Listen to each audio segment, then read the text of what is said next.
Hi, Explain Dad here, and in this video I'm going to show you how to rename photos on your iPhone. Make sure you stay to the end so you don't miss any of the important steps. Like the video and subscribe to the channel for more content. Let's begin. First thing we need to do is go to Photos. So search for Photos. If you can't find it, just take the screen down and then search for Photos.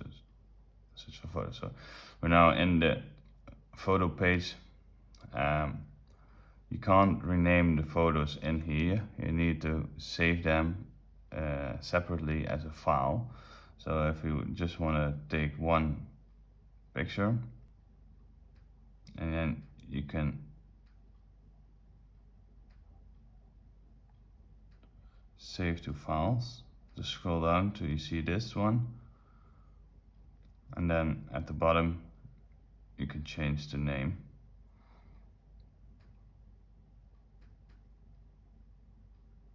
So we can call it Mustang, and then when you're done, just tap on save, and now the photo is saved under the name Mustang. And this is how to rename photos on iPhone.